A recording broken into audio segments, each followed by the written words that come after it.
on your side. Me guess at Nase. Na ene anope no me introduce me guest ya. Me introduce you a topic star ya babe discuss. So line no. From the new patriotic party NPP-CH nim Miami constituency. So line no yedi ni chem ewo epuema ntamu a. Na chese chairman eye KOJO BOATENG AGYEMANG at Nase New Japan North. Chairman akwaba. Yeah, I know. Bombo kwadi. Adom. Yeah, they said they were sorry Himrachina to be to Tumrika Bahana. You be who is not you are refreshing. It is a Jamma, the criteria about who she see, Telebia 1 hour. It is a issue for us or about 3 years. Sanity. Ejumay. Enough for God and country. I be more about so. I mean more. I think that TV about I mean, who I had the bill will be yes, be a told be a say a bomb to about to be. No MENSAH. Oh, sorry. For understanding. No MENSAH. No MENSAH. We are no MENSAH. Jam and call no crank. I call you my baby and one month. Yes, I'm going to brand and never cause you. Share my deficit. Share my. Hey, chairman. It will buy a bonabas. Maybe so. They are some bow. They are some cream. They are some bonabas. The bonabas. Hey, chairman, KOJO BOATENG AGYEMANG no New Japan North. About some person so Enkani Dream Chenima NPP-CH Sanso and from the National Democratic Congress NDC-LAWYER lawyer KOJO MENSAH at Nase lawyer akwaba. Yeah, and Yedichao, and Bombo Cordia. If you trouble pan, trouble for production team, almost ye Jumadin drink. Mavincha, the consensus party, I war trouble opinion that I know your friend Chairman Abdulaziz Ayi. I mean, chair the regional party, Honorable Ni Ashimo, Odano, our Greater Accra, and the national party, Johnson said, okay, not Titru Pano.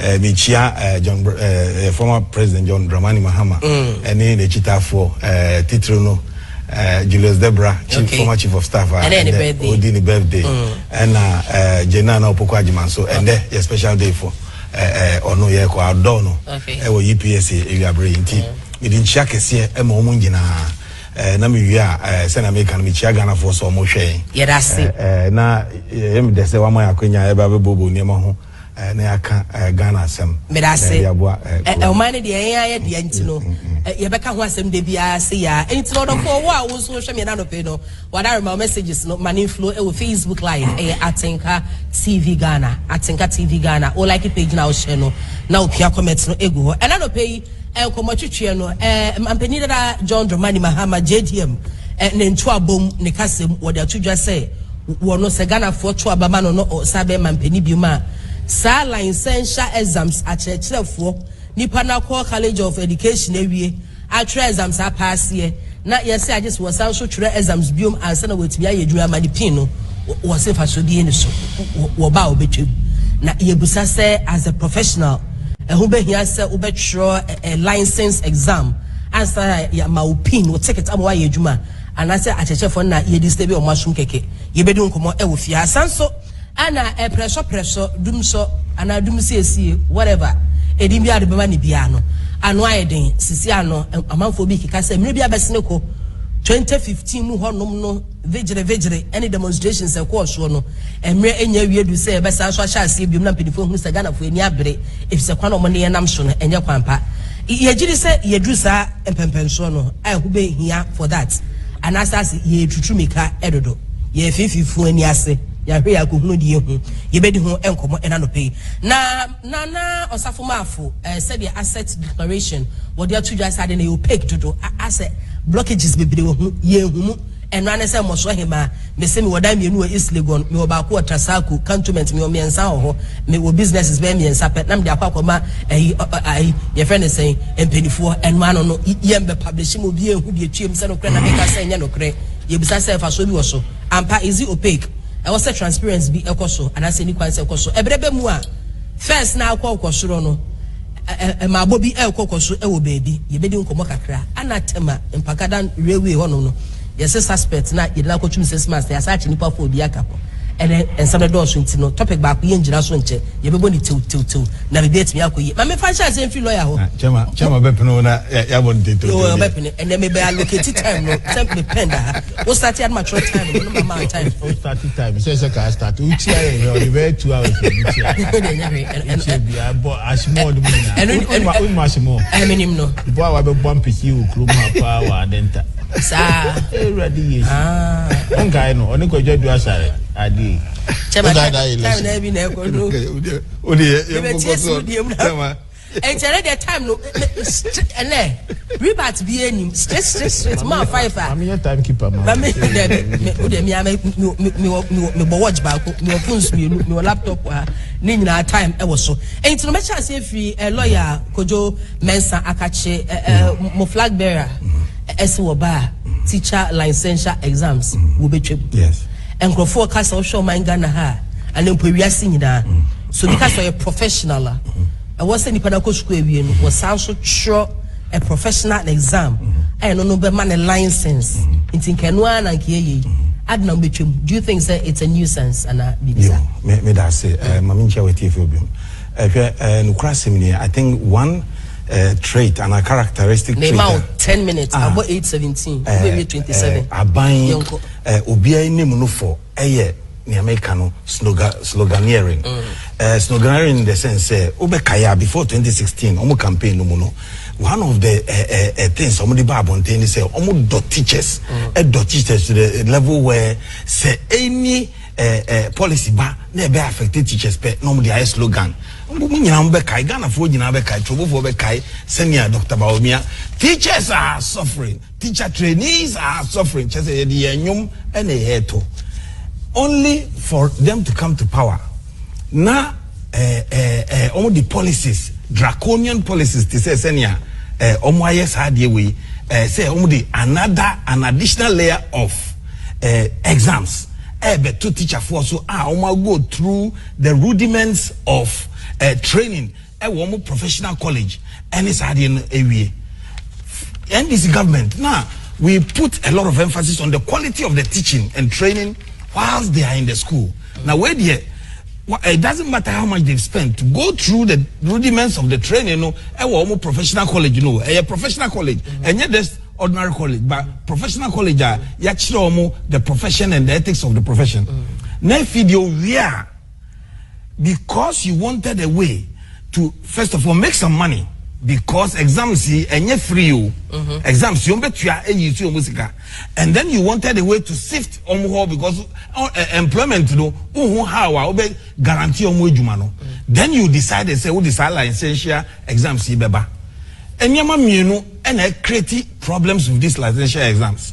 The first one is the idea that first of all as a teacher we school only she won hono okoshushezika no the call register for sa licensure exam fee na catch them she Ghana senior niema etisia ade sika yukura inflation akosurama ama even normal gari na yeton 6 cities sesia inflation amana could do 24 cities last time I met na 25 cities ewo in Krankrom ha even normal angwa first we talk about to be 8 cities sesia obehunna omo ka 30 cities and some me dwene ho amentiase so with all these hardships she said car fa afi trobo pentecost ediba of anko me say na 1 city 80% sesia according for 5 cities inti with all this we see on san hwehwe sika biom na onfen kokotua licensure exams.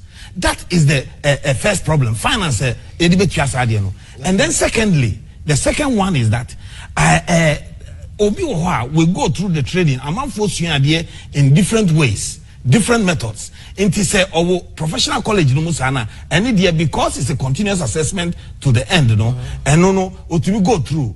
Now create another situation, exam situation just time bound. I saw no to me exams for whatever reason baby yare or go through financial stress wow the abetono so sorry anopano oninu kunu in some no enya de kitwa na wakotra also or exams no ophelia wo say enunti onye teacher wo say enunti 4 years what me echo siade e professional college we see enunti just say it doesn't matter the background ni nyina enko atwe no ntrafie no nsaso twobio bet me afa 4 years ma kwaje entity enso na tibonko so still onye professional ade no kosua ya no wahu. Do you think say writing an exams to assess you say ampa school near ma ukoye no ejuma ne esebra be no wadwuma bobe you are capable ubetinya ye no eno no emusu me pa cho enkania okay if you have created a conducive environment you find say really competence now share from we mu ube here say exams to free free so that you know that what you really want is the care of your children. Now, to improve quality, but we know it is obvious. It has nothing to do with the quality of the teaching. They just want to sift people and also to create challenges for ordinary Ghanaians who go through the rudiments of training. Now, we also impose another one. Now, how about a situation where we say sort testing competence? Into who say we're born for the 4 years. How wouldn't that be the same thing? Okay, because you are talking about the course. Fresh candidates or more agricultural licensure exam no. Omutu ya 450 Ghana cedis. Yo. 450 that is 4.5 enkanesika no. Candidates are all reseating for one paper, Ubetuya 150 Ghana cedis, 1.5. And a candidate are all reseating for 2 papers, 210 Ghana cedis. And all the 3 papers no also 385 Ghana cedis. It's no the cost no for registration of 450 Ghana cedis. Minya who me yebetna abo 450 to say a wake. The number of people me meeting hey. But the number of people are because of challenges with SHS, any cost involved. Support, no, not even a lot. 200, 150, no. Now imagine a teacher or teacher because clearly they are family people. Now SSA, of course, you should have 450 additional money. No, the coach just exam seeker. If your concern is about the quality of the teaching, I'm saying, why don't you put in the professional training period? Now, on idea, no passing once into a few more, wouldn't say this is a competent person. Why this additional way? We have different professions. Our most licensure exams here, and I say, licensure grading grant. That's why almost exams or more transfer. You be my opinion. You because we nim a nurse for a doctor for dear, a lawyer for creating so much and so better bar association. One come up Polanco chura. You feel your model. Don't you think say Sabe Papa na ye penity? And ye say, and so she church for culture yet in the sea womb. No, do not fail ye. Say, and so run a woman she had the uncle Churo. Say, Tibon question your more. So question says that and so and Chiro more. Nobody knows. Don't you think, say, Enka is a step in the right direction? I'm a perceived Chiro, Demo Bibi Kakra. There is a difference between exams to register yourself and as a continuous professional education. And way there, you need that before you even go and start training. Go and start the teaching. What must I say? For example, if you have to re-register after every year, now and now re-licensed after every year, then will say you are still relevant in the industry. I don't have any issues with that. But in this case, President Akufo-Addo and Dr. Bawumia, they claim say they love teachers. Teachers are suffering. Teacher trainees are suffering. Or the just a regulation, a friend saying a problem about 2 teachers. So say when we have 4 years professional training, go and do this before you even set foot in the classroom. Until you have people who are very frustrated. I've got a few friends in the industry, and when they tell you how that thing is frustrating them, and ya de kitwa.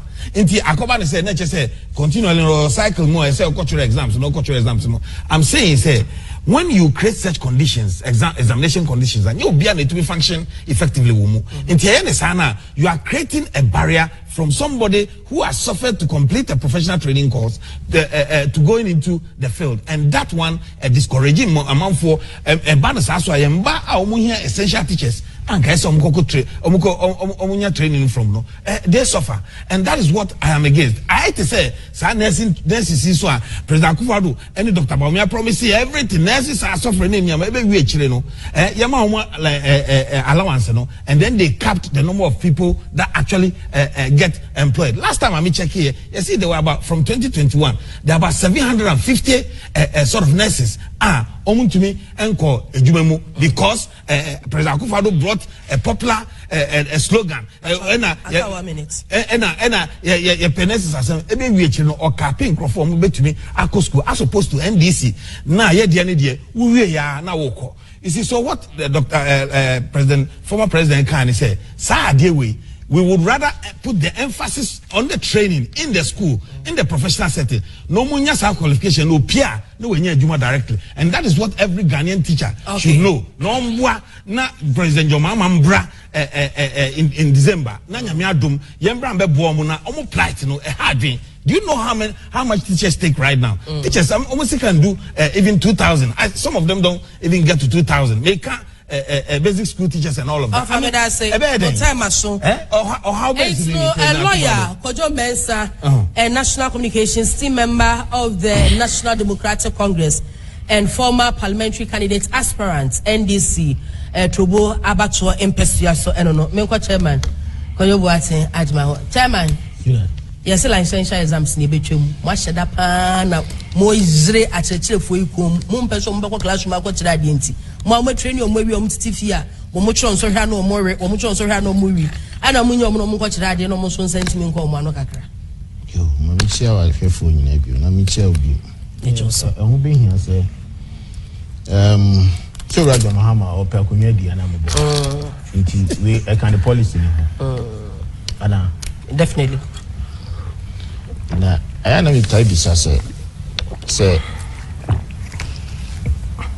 ka obeya o se opa kunya obi etu anamo a enya ni to so obo obi twa e dey substitute pa no dey ba e no ase we ye free hockey sa na person ka che gana fo no so also I'm so emphasis na be share the training ni nti no ye be mo abo bi wo ho nya afi ni e ba be ye licensure exam bia na ono wa be di akunya pe so intimika also timika che Ghana for say me be dia kunya na me policy and education crowd somebody like him I name ya so Raja Mahama abri nyina no ye ka education na the ref say wa ko school pen wo promo on na papa teacher ni before independent 1957 the whole northern region no money graduate back ne papa any empenifo be me say bi na no mkita teacher training at the scholars.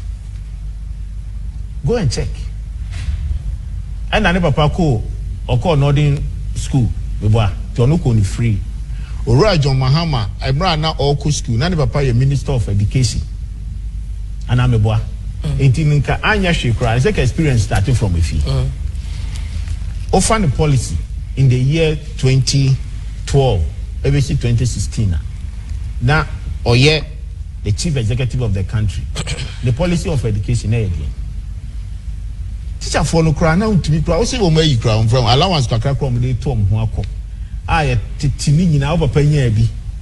Unianubi. That time, all caught teacher training. Okoni Amos can crab bob one who we are ultimately got to the Munkunya. Oh, by Obi Chem. And Amboa. Oh, Chem. And I went Chem. Now we are only beside saying none yet. A policy in another one country. You meet you. When I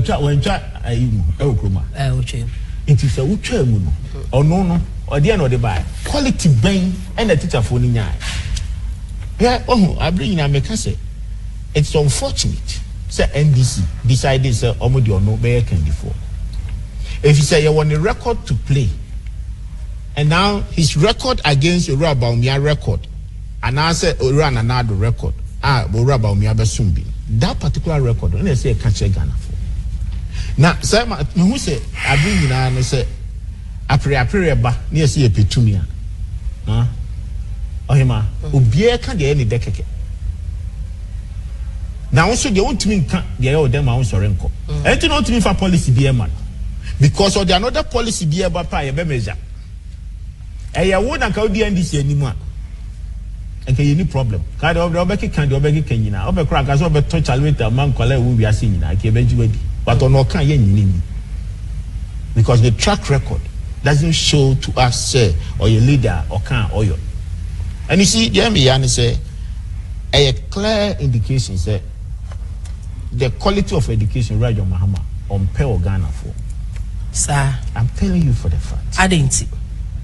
San Koma Odiano pay. I'll bow with Chumpa. Well, could be said, Chisa for say, or my bray again. Or my injuries, again. Sabi, Mira Timmy Chenwa, Minia Timmy Chenwa, or buy a crowd when Chame. Because why you know, sir, or Benina, and I didn't, and he said, you are the mature. And no baby defense. But the woman can see me say, Sir, oh, yeah, why drink say, baby, I will free corner. So, oh, pre quality, I did be to number one. Oh, we are number one. To show clear example to the country. What could school? What was I telling you? The you invest now in your profession. Minimum course or yeah. I'm saying, sir. Oh, David, me friend, me say. Who's that question? Rhetoric. Make come as something. Me say, or no course school, okay, not your professional. It's a question. Is it a rhetoric question? And I said, maybe catch a Ghana for no make. Oh, okay, all right, that's fine. What course school will be or get a degree? Or the co-invest in 1 year exams no koi. So koi. Oh yeah, also all branching kakra. Even apart from the professional, all branching kakra, young consider sign the school now or koi no. Number one, all koi law. Besides all koi 1 year entrance exams. That's why you besides so I go university. See besides, but yeah, Juma. No, it's a professional that you want to enter. Into you no crowd the or your entrance exams. When you say the new animal bro, we knew a cowboy or so. Oh, Michiano. Ojoso. A cowboy brepa and send out to me entrance exams. I call law. Or Tian Maria because a new is so what you say? Why, yeah, Titimu, meaning when India Kobe crown is over 6 years. What you say? Oh, yeah, na, ya Jane no crowd, what to name. Say, Onsia said them ran it, Tiano, they be tuna namon. Professionals need Chief Justice no more to you actually my dear you know. You catch us and son of a samba out cry so and exams be. And I'm a boy. And okay. A dear pa me see who quite say. Teacher near all the mouth knowledge. You bet my guy wisdom they mean to me because someone goes if you ho. But all the mouth knowledge how the better to all the ball bra. Now baby, I walk out na so me ma kosia de ma kire se de ampa kwan e fa so kira kola de a obenya nim de na wo wie ne e ka kire wo se ade na wo so ba ko kire nkola de bisa ho question na wo se minim no wa betra chichi ni awoni answer oh na the school ni kwa na se na answer kwa de no fa bi ma se we ko kire wo ba de wo bisa no question o si onim na o ko kire wo ba de a oba no ono ade na o de beba. You see, let's put some political expediency ni desperation ni tumina and na Ghana ubisa ubia say tumi ayaji from 1957 and for so pen pan yenya gabega to say kwesi broni tena hanke ana meboa because nimdia no ya sheda nsia ni ye na say ya to boy da bia yeto abodi enfiti ase ye nka ye de abehye obi and they can see obeboko am nkroma baso because oh that time history was here we got to say your industries but meanwhile this kind of political promises emfa nimdie bia mano started from him. So what I say enti say yes ye pese ye koyanim ene otiwe e bia ban school kra mfa oba nko ukutia boa reru nuku reru mo remu na mo da cultural private school ni ya do say big because private school no obe make sure say obe demanded the quality and the results and I'm boa and okay intinu what one about tinu say me sorry no me ensa me ba me nyakwan ye me ba homework intimi nko ba bia e be hye me ba no amana ye den ehia de na ne so akofa another cost abrew. So we are not building the quality that ye feel say ye kakrawa middle class for here for kakra free botomu ba no yes ye ma so betumi apagya wo hu bi count 2 minutes no problem enti mun ka cho Raja Mahama say why you ready so so dia konya ha say sa kasa we emwaye on my quality on me se mukina o ti ase papa itina how year calculation year cost nyina wie ya chi nyina e teacher for so mo ko school a ye mo allowances ana me boa enti de fa kakra to we no no betwa mu ana wunya hwe no you were happy na so onya bibi dia fa bi to ne fa control your licensure exams. Number 2, no catch there say from on his own words but wa my data o catch so ye dey buy ni ye quality we ya na ye ko akoma wa adwuma mo any the only government in this country graduates professionals unemployment association yes NPP for mo na mo sheda man comfort grofo no ti o buy no ye adwuma or ye NPP new or ye CPP new or ye NDC new or be gina abontin no or ye adwuma and NPP need on your Ghana. See, I graduate. Or NPP no on your Ghana. See, I graduate in a woman, you may. Say a banner or one manual could be so. It's associations are net. Women's wing, and 2 women's wing is a member may join. Yeah, 2 women's wing is a my dear, the ma actually. And I'm a boy. It's your unemployment association. That's MPP time and Tibia. Obiango go beside. Say, Yamina may answer. So it is clearly that you better near your recorder. Then speak to your records. You buy the deficit in the nursing sector. And then you pay your jumanye. The records are there. Teachers, they are there. And you see, because only record no share on to me nimun community no. Or wapa can be emotional. Not just say Ghana for sorry, no media. Appeal to emotions, right? Alright, on Mahama elections now, oh, passion. Say now, me catch you. Me say, me dem anusi. Me say the American say. Ni election na oko nyina, na adwin nyina ne say onya advert ba ko. To bi nko mu nya sika ba ko, atinka on fa hwe ma. Unim. Adenti. Obeki kansam say ya because o can be topic. Last week or the ba ko bi be 2 weeks ago the electoral commission be 2. Or my solution is you. No aka electoral commission, you can't trust them. Na your topic ni abeka. And I'm a boy. Let's say advert. Now ye advert in now ye can be answer start here. Oh, Drew or the advert here because to say as some are okay and then we discuss it. Multimedia despite media, Tobinco media, whatever it is, or the advert here then. Nira crab tonight, or start to aboni din. Who aboni din by 3 times? Me ma bobe 7. In the advert in the view. With 2 minutes now the be trouble. And the audience are 2 nyina o matini din wo mo. Chairman me da say Chairman KOJO BOATENG AGYEMANG encarnate chairman new job not about to person so NPP amanyo ko nidi mu lawyer uni rebate bia wa ha and me catch him say no rebate who pay rebate them just 1 minute 1 minute rebate the fashion the time money 1 minute 1 minute be about it we a story I publish Modern Ghana on the date near 15th of January 2024 you say out of the 20,181 teachers who sat for the 2023 Ghana teacher licensure examination 9,556 which is over 30% failed. Now you are talking about 9,000 in Krofua go through a system you see a training as teachers now qualify out of 30% out of the 9,000 30%. 30%. In other words, 70% pass. 70% pass. It's the 30 no failure and the question is that first of all, what alternative do you have for this 30%? And is it fair? Say, Unipa go through 4 years of training. Entry exams here, meaning or try and son or teaching college. Obey as no better of final exams and assessment and son wa pass out. No, we know we piabano. Would they say 1 year after me person me who say still now you are qualified into me person who through exams after that 1 year. But wait there, who say exams the period of 1 year no.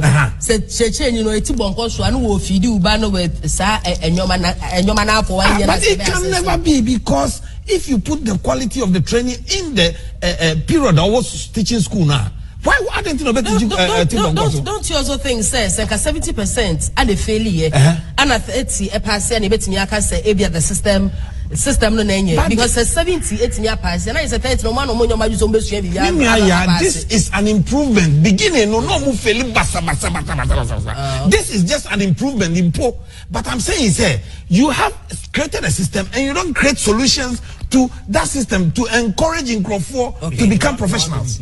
All right. Can I say, sister, it's all power. Sister, I'm saying, sir. I'm going to be there.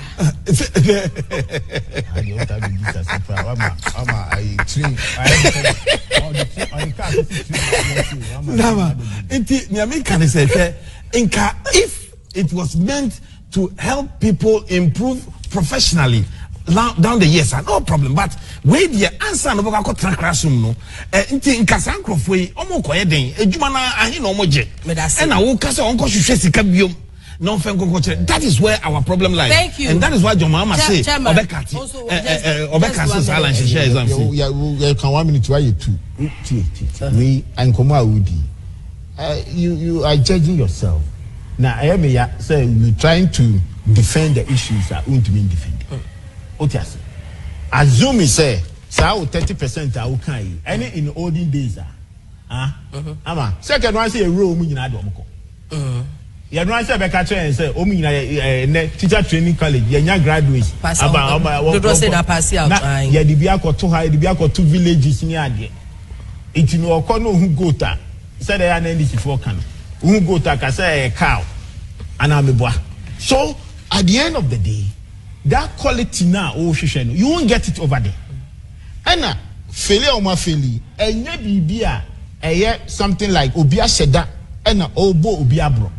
Yeah, in a school, your smart students from 1 to 10, you will be 1 to 20, your average. Now you are saying, what is the provision?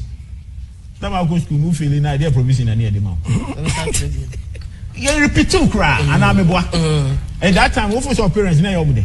That time I need your school fees near again. So for me, the power of desperation. There are some things we don't need to discuss. Thank you. At all. May I say, Chairman KOJO BOATENG, so I don't know, there are some things that are no nyanse muno a many hot seats, that's a class here discuss it. Yeah, if you say something so now you're pressure, doom so. Chairman area, you don't get so my I saw her in time. Before the end time, Saturday, your moody woman, mammy, the feeling who said yet here, and you more self for bread. Saturday, in the constituency. The Kanya Bako Kramba. Now, who said, who you said, now do who want? We said, oh, made that prison, almost bread.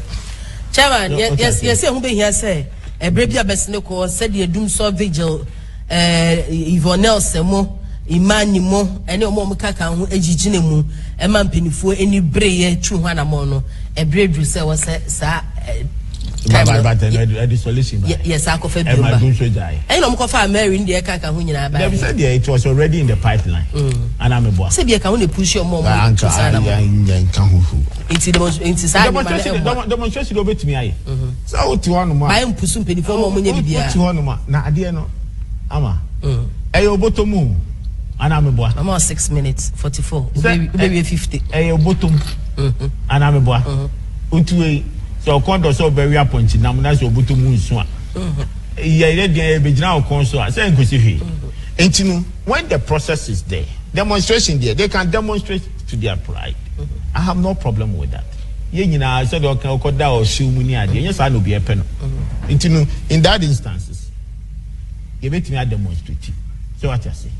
Now, the institution now, the should be able to tell us clearly what is their challenges. So they make us say. Me, say an institution like ECG, Greco, VRA, from idea generation to transmission to customer service distribution, all these institutions cannot come out clearly what their deficiency is about. Otiase. Yaya ye tia bonti. So on pese ye come on, e betimi aka mo. So e bia e no bi de papa yo ti uja na bega to say omunye sika ntofu. Mesi uja me de beka to some transformers na e hye. Last 2 weeks, minimum crano about 3 areas. Offer to say Lakeside, East Legon, and say AGYEMANG no baby. Huh? When I did your friends from low current. Transformer East Legon cried me old man hold them. Me akra me kuhu. Me ko ndi jadam. So what you say? There was a next school to that area. Urban transformer. My many air conditioning is gone because when the power fluctuations need setting in, the neutral that's supposed to hold the power, no, it comes in direct. In your neutral for yesterday, you come for timetable breaks. Meaning say, and none of our knows here. You better do man. I'm American. Do me your men in our chain. Technical thing. I'm on your timetable. What transformer? No, the transmission is free. You need but transformer. No. Whether we know so what power, the size of the power ever me a question transformer no. What connectivity is free however we feel no, and control. In the tissimo a question near my we are doing. We have a low shedding home. And no na make catch na no better na once you be news. Oh, shebe na no job. And na make catch us. Somebody like him. Huh? Mami say Ghana and then somehow a lawyer for wo krum ha. And Sasia when you be a chirinti, Sanema win. And by this time, somebody should take ECG to court. My many condition, you know, baby, or the school, I'm talking about schools, need fridges, because currently, fair, I say nothing to survive. Now, one from Mwedi, or China, me as one say a major bill, I will honor. So lawyer should be obey pro bono. And I want me so back on can't share, and I mean, dinner, China, one. I mean, it's a clear indication. Anya Shikra, we have an evidence. Anya Mama me last year, a bit to Namini Ghana. And also, sir, Kim be by now me air condition. Meanwhile, Obia for say a buy a would to me be a Obia to me fan and center. Into Yatikroma, a buyer be a no fan who did not call. Second, rabbit chicken woman, huh? Because the first customers to them, and I'm a boy. Exactly. And it's a woman to me manage your life, my area. We should also find a way to sue them. Yes, it is Gabriel Brebo, I don't know, dear. To me, transformers be good, normal turning into scraps. Go back from 20, since I know ECG. Almost to me, Cranium be good port. Over 18 months, no more to me clear. If you are go no man transformers, be near a scrap or my seeker. Huh? So for me, that institution, it's time for any government to make sure see a D and because and I'm all moved to M1 mine. Maybe Matthew says so my catcher and say your friends by April. Huh?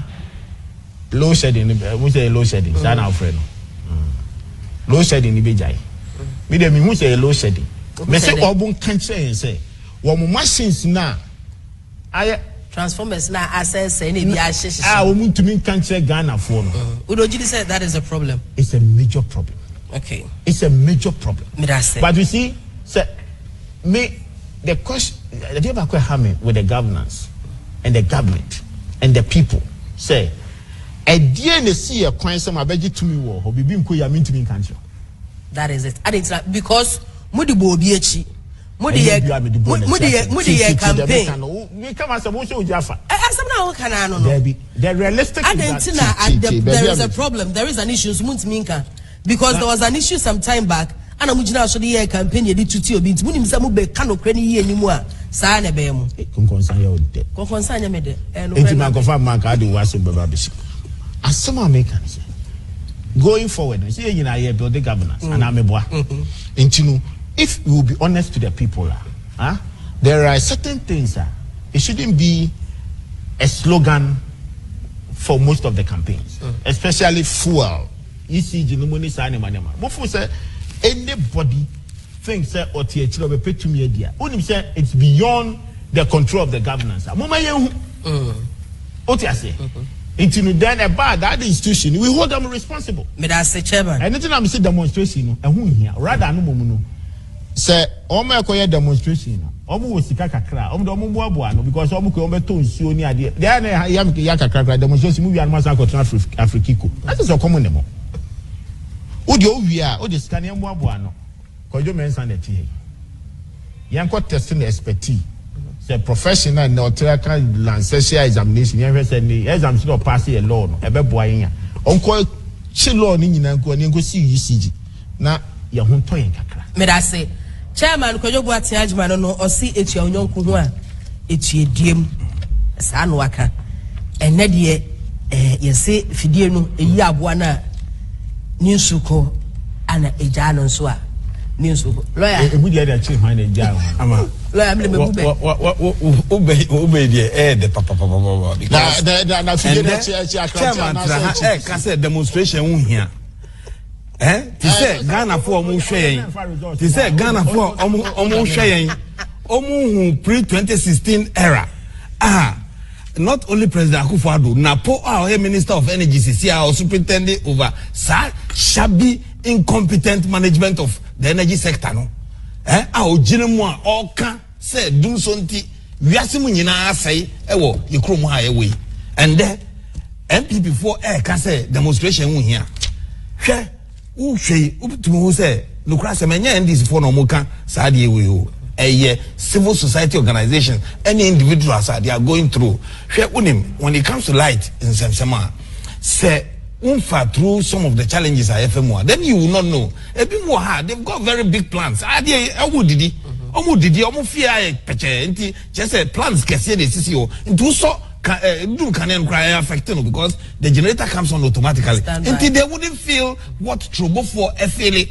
They wouldn't feel senior to me ban say me sorry na say me hairdresser na President Akufo-Addo any ba me to me doom me light from Anopa. Seriously speaking, Choboni I'm telling you Saturday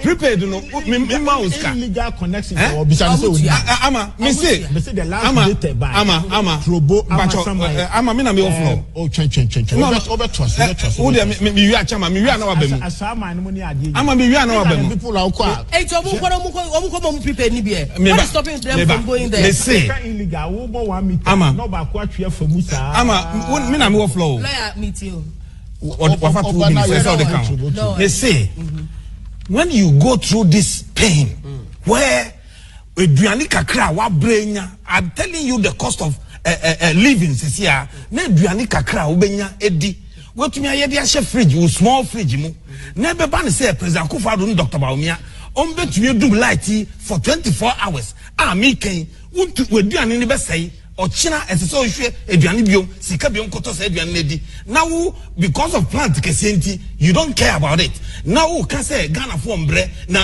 ebi mu ntua we a 80% 90% of people prepare the money. It is only in Ghana and let obi say providing me with service on providing no problem about one so no chira say fe wa timetable bra.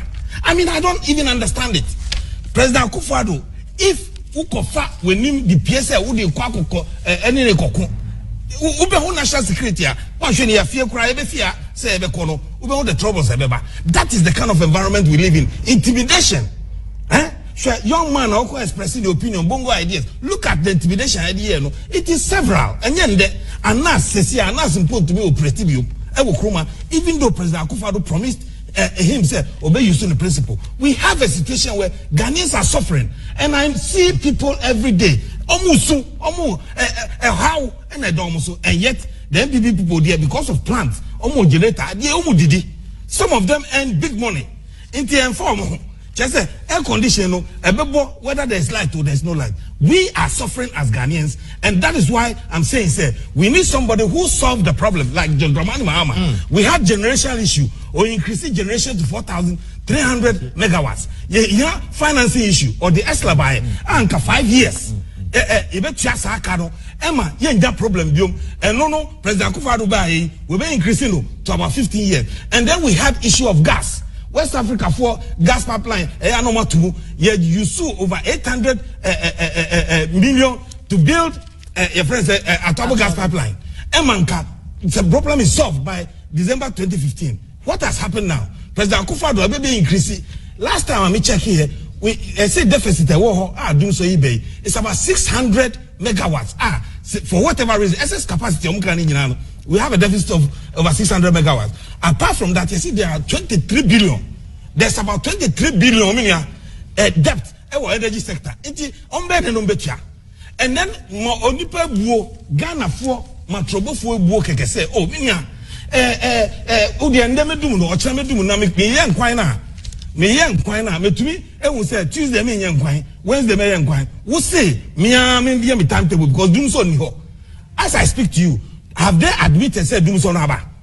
No official source so say dum so wo ho, and that is the kind of suffering Ghanaians are suffering. Onipa no waji usika bu kwasiano so no say me kan chiraw sadia no po ha na so how can they solve the problem? You tell me what they would rather do. President Akufo-Addo be Kumasi na Ameri plants are Jomama de buy 2015 no transport to Kowe at $35 million no akokase or commission new way. This is the kind of suffering that we are going through as Ghanaians. Inti NPP from the Omunkosu Ghana Fueti, and I know say they would actually show say believe in a visionary leader like Jomama or solve the problem or take responsibility no or G2 or the timetable by, even though it was not a comfortable situation or you're honest about it. Not people that Omaba PDS scandal they are not say and mama ewiansa anya bie monster te mo vigil munye bie demonstration munye bie anamonye that time because of course and I'm supposed to so be problems to do so. Of course demonstrations show your anger at situations and these people that are doing it be the say and this one or the political and but because we are not leading it Franklin Kujo civil society organizations don't lead them. It is not me that I'm saying it. It is Ghanaian. Ordinary Ghanaian or suffer and all can be percent demonstration.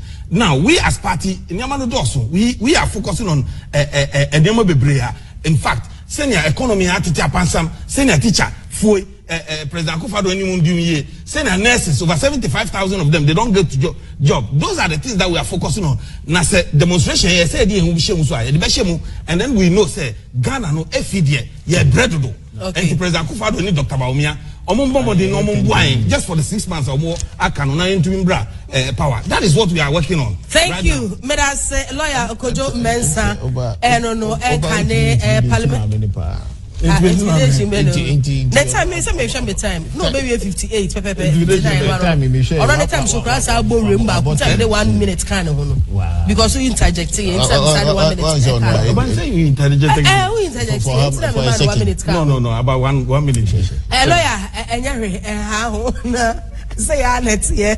And to know lawyer KOJO MENSAH is from the NDC and chairman KOJO BOATENG AGYEMANG is from the New Patriotic Party. Now, your next topic and rebat be any chairman. Rebat be any. There be said you're also intimidating. All right. You movie I catch it na you pay area to just say we share in Penifua your mom to me or mine Ghana Hanuma Ghana Mrano HSA about public office be hold here I also declare or assets na declaration I know we no kukum dodo and share down beton montle so emobia ehunum said the best strategy in michire mu no mame franchise in free lawyer and chain na me wa bre which constant or the all land declaration me start and you no be kase ama me chairman on kase ama me me start wa so ka we start catch me start na bia me chairman me start in do them me start lawyer yanko me da say but you how many minutes no sisi abo 9 pepe me ma 5 maybe 5 me da say is it also bad we be start type the grass in ama enka the caller your papa asafumafo why former senior minister why nka because certainly I think Ghana you were challenge, and I agree with me last week said there were challenge of building systems. I bet me a boy and not corruption so, and yet about the friend is saying the loss in the but the systems is not working in Tinka. A good say benya systems and one of the systems in here through any issue of asset declaration because clearly who say nipa daseni, for example presidency director of communication or ebe to just say within time omoba abemu from 2016 Eugene Asemna making which we see flats back 35 was 60 flats are yeah can say Eugene ultimately acquire cars name and that came out through court documents. I mean, how do you move from maybe I want to win top petrol to where you have over 5 cars and all of that? Clearly a hard win for public officers. But baby, if I have a major problem with it because Osofo Maafo has been a member of this government from 2017. As a senior advisor and as senior minister. Midawase. And as a special advisor. Those roles and only President Akufo-Addo transit about and all of that. So if you got such a brilliant idea, at the end one implement it at the time that you came to power. Now, 6 months, 7 months, you will feel abansu now this suggesting Iba. It clearly shows some level of hypocrisy as far as I'm concerned. Because say if you mean say nkaibe to me abua na solution aba nka dada. So we have to know what I say. I do know the pros and the cons. No, who many I say and you be who adwuma. And the obronu word be offering convenience. Convenience no means obetwa since you ever do baby our own name say one who have call and two because then you make those suggestions. But as far as I'm concerned, it is hypocritical on the part say senior minister by this time and obeys are suggesting and importantly you have been part of this government. Argentina, you didn't bring reforms, suggest reforms in the a friend say cabinet meeting to make sure that this policy comes up. And then now you are coming to bring it into Minyama. The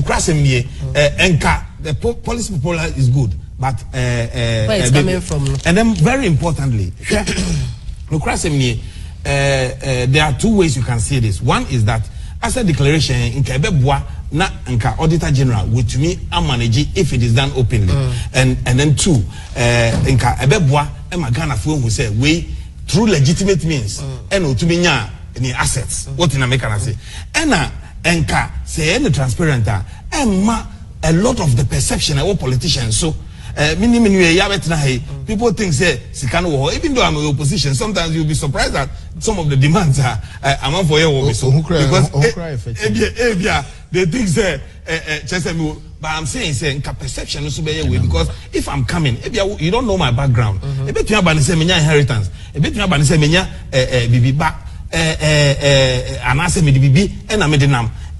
Just assuming because of politics into the menus. Yeah, my person me busa say into no say me declare me assets and yama me position me declare me assets na ochna inheritance biaba and I say makotu ehu makonya gold bi ewo baby and I say ebia obi adom me obi ache me bibi na say me de edwapade a eno ne sa na emremu no say eno ne say edru auditor general ho a ma church and kwame for so me nya we nka no say how be no. Thank you. In fact say nka wo tuna because analysis na why no effectively the test is say ubetumi akire bibia wonya wo sika fee ye. Okay, once you can show it there's no problem.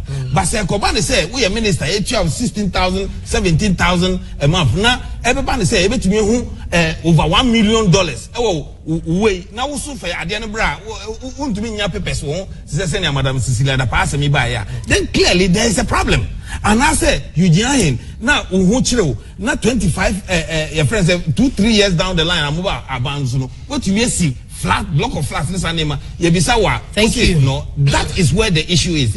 Media, I believe say it will transparency will help it will public, by taking away perceptions, wrong perceptions about politicians and leaders of the country, but very importantly protective the individual leader and because effectively say evidence Now they actually, but omo mbe wiase no na nka ban ene omodi. And that is what I think the lawyer KOJO MENSAH no ono ye KOJO MENSAH. Timi ko mi KOJO ho. Bayo. Mami. Asma mo offer can you? Yes, mo be declare mo asset no publicly mo bi ehu de chiem. Na say ochene bi ekoko ba say aye times 1,000 a. Wa ba bi chirechim kwa afa so awunya no. You see, in on what they can send the systems in the main and I'm a boy. It is uncommon way. We say if the leaders are Omaji or Maya at Naso and not bring the solution, I only can say you better hire home because clearly you need Embrabia or my quite be fast in Yanisika and I'm boy. But it has to be legitimate. No, it ain't legitimate. And you can say illegal things. When you say money laundering, but what is it? I chew Biabana catch was any money laundering. Say Chibida. China illegal. So then you talk about that. Or the action.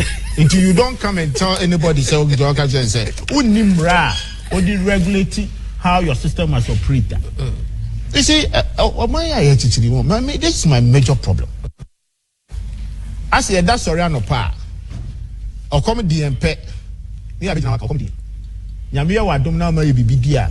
The Akanani refi. The refis at the Chibi. Into what is our next step to make sure, say, at the Chia, a bit in your BBD. There, Kabiana Robertana Haki. Give us a solution. Me, I want that conversation at almost time, no, my opportunity. We throw in solutions to our problems. Because problem now, ma. Come on, can't just say you met na hanka hwase. Sir. Jump, Fitikwame Nkrumah Breso. Meaning, asset declaration. Them say 1992 Constitution edition. Okay, what are the under the rules? I think it's way back 67. And say I can they are to. Okay, James said me was dying. Me did I me no actual. Indeed, say me a friend there. Any idea coaching my brother was this economy. Is that a catcher? The fact of the matter, say, oh, Kobo, you did not he say you 1 year, say you 2 years. Huh? That's all two concession I've in the bus. No, oh, you're lawyer. Oh, you're lawyer. I mean, don't just pointing names where you tell everybody, say, we'll be free school about 2-3 years. Into assistant Abrabo, only ye. Huh? O kasa ebi asane na nanu wo gold as asibi no so de akọ galamsey. Onya sika na de no de be. Into the kosi dan a where you cannot show clearly. And answer auditor general say ebia sika e de man so onfa nkoye adwuma no. Wakoboka. Anameboa. What budget na you gina he wo? Ebi na makoye mra to ho ya ekofa ba ye na o ka Cecilia say. If you have a clear regulation now, you should be able to tell us if I know free. Sabi, baby, I'll question the justice system. A friend said, special prosecutor on court to be 10. Oh, sorry, I know Jabontinosu. Because as someone Emrabia entirely. What did I make an answer? What they number 2? Or say the announce the principle. Announce no munu, onya opportunity no. I don't know the wasn't he corrupt than anybody? No, say. On for more chrono baby. I'm saying it emphatically. Supreme Court have said it. Oh, now they won't read at Nemo Supreme Court. No, maybe the lawyer, we are and now so for some American. Or they are thinking you are free. Or pa, where they are some now. I think up on me. Say announce principle. On farm more chrono chroma. On find the drink of one sassy chroma. I'm surprised. Oh, your lawyer. You are not follow the proceedings. On it, sir, Chado and Sassy, you go home. One for Nanko, I'm an enemy for. One for Langas and Kwankuguso. So this is a nation. Every dog is eating every dog. What about an announce principle? Where are they? Announce principle. And then somebody a judge is for near dear. Eddie Jessica for himself. So that is another area. Nti we di bone ana me so me fa bone so a so mu mi nyina duka da ya. No nya duka. Principle now they can ho asem no na ya me ya. Say and we must sit down and write and say principle no kra no. Sabi how many times na nas ni videos ni niama or they are blackmailing for chrome hand my your friend na oma. E bi ni cha say dubo ahindie. And yes, or a journalist in Tina, all right. No, time 11. Oh, 9/11. Who started 9/6? Oh, the chicken conversation. Who say farm territory?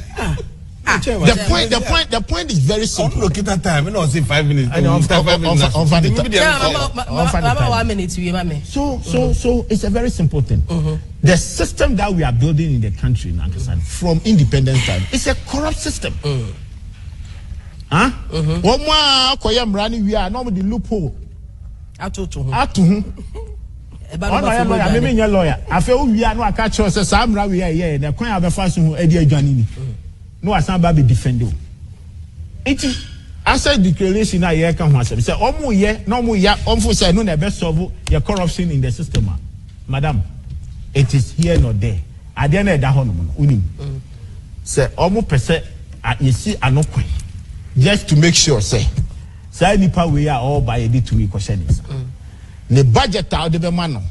A Juma so the year, Emma or mining your home fast one, or else say the initial. I can tell you for the fact, say, and yes, I mean my buying so.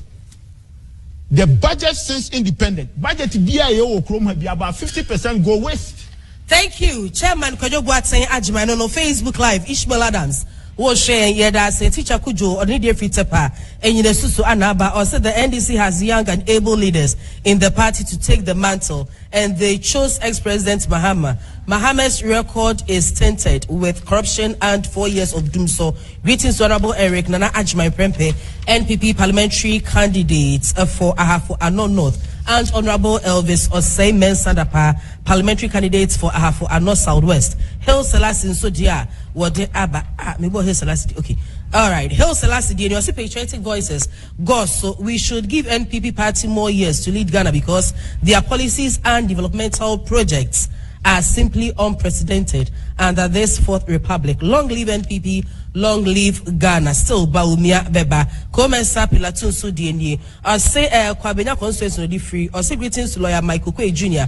aka Gabo, our next MP for Dom Kwabena constituency. No matter everything, Dr. Baumia will be the next president of the Republic of Ghana by MENSAH Pilatu Enono.